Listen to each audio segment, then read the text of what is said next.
यह एक क्रूर हमला था। केवल 68 मिसाइलें, कई बैलिस्टिक और विभिन्न प्रकार के 350 से अधिक ड्रोन, जिनमें जेट शाहेद भी शामिल थे। 29 मिसाइलें हवा में उठी और यूक्रेन के सबसे महंगे, सबसे आधुनिक अमेरिकी पेट्रियट डिफेंस सिस्टम ने क्या किया? कुछ नहीं। आज कीव की सड़कों पर जो मलबा बिखरा है वो सिर्फ कंक्रीट का नहीं, वो यूक्रेन की सुरक्षा के उस भरोसे का है जो उसने अमेरिका और नाटो देशों पर जताया था। सोमवार की रात रूस ने यूक्रेन की छाती पर 68 मिसाइलें और 351 सुसाइड ड्रोन दाग दिए। क्रूज मिसाइलें गिरी, ड्रोन गिरे, लेकिन जब रूस ने अपनी सबसे घातक 23 इस्कंदर एम बैलिस्टिक और 6 जिरकॉन हाइपरसोनिक मिसाइलें छोड़ी तो यूक्रेन का पूरा डिफेंस सिस्टम लकवाग्रस्त हो गया। एक भी मिसाइल रोकी नहीं जा सकी। जी हाँ, आज से 4 साल पहले शुरू हुआ रूस यूक्रेन युद्ध अब उस मोड़ पर आ गया है जहां मौत आसमान से बरस रही। सोमवार 6 जुलाई की वो रात यूक्रेन की राजधानी कीव के लिए कयामत की रात बन गई। रूस ने यूक्रेन पर अब तक का सबसे भीषण और विनाशकारी हवाई हमला किया।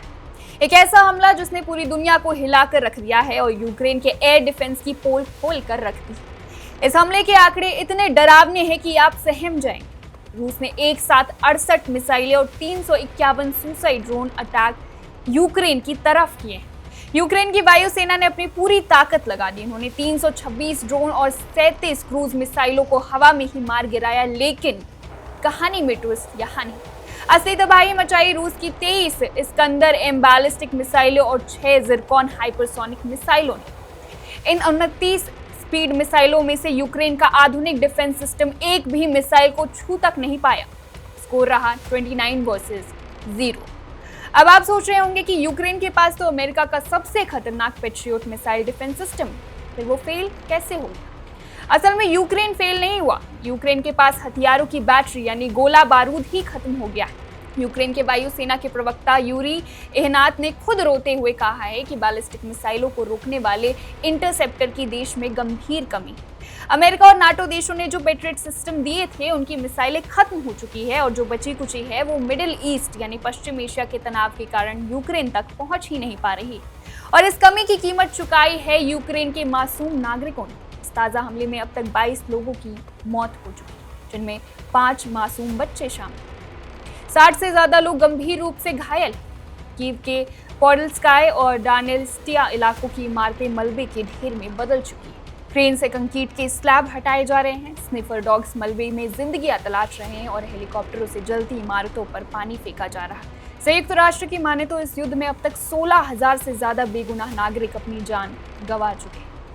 अब सवाल उठता है कि रूस ने इसी वक्त इतना बड़ा हमला क्यों किया? क्रोनोलॉजी को समझें। यह हमला ठीक उस वक्त हुआ है जब तुर्की के अंकारा में नाटो शिखर सम्मेलन होने जा रहा है, जहां यूक्रेन के राष्ट्रपति व्लादिमीर जेलेंस्की की मुलाकात अमेरिकी राष्ट्रपति डोनाल्ड ट्रंप से होने वाली। जेलेंस्की ने गुस्से और लाचारी में एक्स पर पोस्ट किया और कहा, ये बिल्कुल बेतुकी बात है कि आधुनिक दुनिया में भी बैलिस्टिक मिसाइलों से लोगों को बचाने वाले सिस्टम गोदामों में धूल फाक रहे हैं और हम यहाँ हमारे लोग मारे जा रहे हैं। जेलेंस्की ने साफ कहा है कि जब तक पश्चिम देश पेट्रियट मिसाइलों की सप्लाई नहीं बढ़ाते, पुतिन ऐसे ही रिहायशी इलाकों को निशाना बनाते रहेंगे। प्रिय यूक्रेन वासियों, रूसी हमले के बाद अभी भी राहत कार्य जारी हैं। यह एक क्रूर हमला था। केवल 68 मिसाइलें, कई बैलिस्टिक और विभिन्न प्रकार के 350 से अधिक ड्रोन, जिनमें जेट शाहेद भी शामिल थे। रूसियों की रणनीति नहीं बदली है, यूक्रेन और यूक्रेन के लोगों को अधिक से अधिक दर्द और नुकसान पहुंचाना। शाहेद को मार गिराने का प्रतिशत 92% रहा, जो कि काफी अधिक है। क्रूज मिसाइलों के मामले में भी मार गिराने के गंभीर परिणाम मिले हैं। मैं हमारी वायुसेना, मोबाइल फायर ग्रुप और विमान भेदी मिसाइल बलों का आभारी हूं।